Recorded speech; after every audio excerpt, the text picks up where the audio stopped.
What's up, Bulldogs? Today is Monday, March 2nd, and it's also National Read Across America Day. Hey, Caroline, I have some bad news. Oh no, what happened? I got fired from my job at the calendar factory. Why? I took a couple of days off.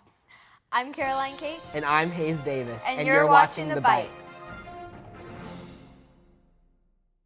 February was Black History Month, and Miss King's Women's History class did a fun project to celebrate. Charlie and Jayla found out what they did. February was Black History Month. To celebrate, Miss King's Women's History class made a display on her classroom door highlighting important Black women in history. They used Black Barbie to represent the women who changed history for the better. Each student in her class got to choose an influential figure to research and write a summary about them and their contributions to society to add to the door. We talked to Miss King about the display and why she wanted to make it. I saw it on Facebook on a teacher's page that I follow, and she had all these really cool door designs.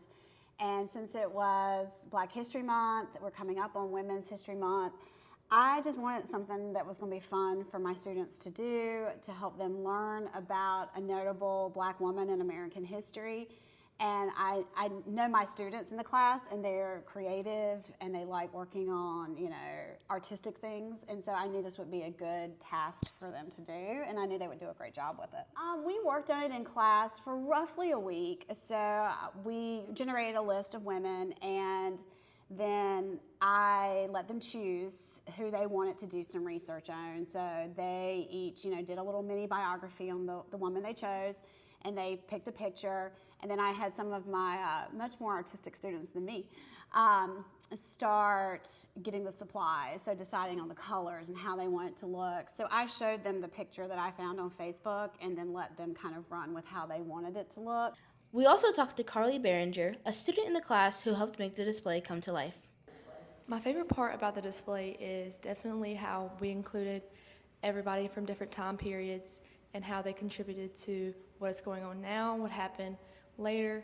And also I like how we did it just because, for a lot of women don't understand and don't think about what actually happened in the past.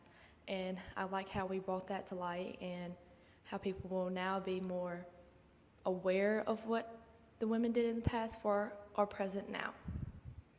Going into March, which is Women's History Month, the display hangs to show the importance of women from different time periods and how their hardships have given women of today the opportunities they strive for us to have.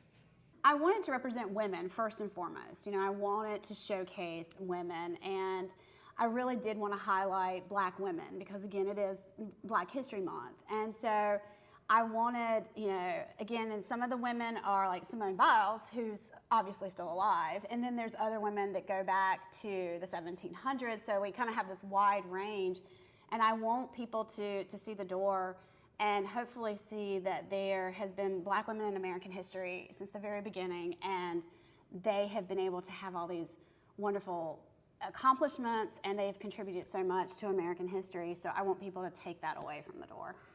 I would like to do something in the future, especially because I feel like a lot of people don't realize what all women do, and especially African Americans. I feel like they put that to the side and just ignore that because of just anything.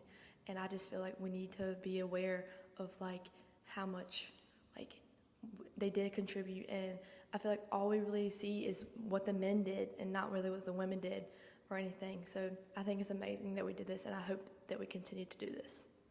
The multipurpose room stage is looking a lot brighter these days. 10 new stage lights were installed by Atlas Stageworks on February 16th. Our arts teachers decided new lights were needed after many of the old lights went out, which were noticeable in dance, theater, and band performances. The new lights are bright and will ensure every student will be seen on stage when performing. Thank you for the supportive community that has helped RCS get these lights. Our next Jeans Day will be on March 6th, and we have a Bulldog Care Day on the 11th. Spring sports are in full swing. Make sure to keep up with our athletic pages to stay updated. This week is our third week of being on an extended schedule due to the weather we endured last month. Jayla and Elena walked around and asked students what they thought about the extra 35 minutes. Here are a couple of the responses. It's fine if I don't look at the clock. I do not like the extended days because I got work after school and it's just very inconvenient for me. I feel like it's a little more overall work, but overall it's not bad at all. I feel that the extended days are a little bit hard right now, but we're making it through. The only conflict that I have is that I'm almost late to work every day. I hate it. I didn't like the extended days at first, but now I kind of do like them because I get to be here longer for art class. That's all for this edition of The Bite. Thanks for watching, Bulldogs. Make sure to keep up with us on social media. Enjoy your week And stay positive.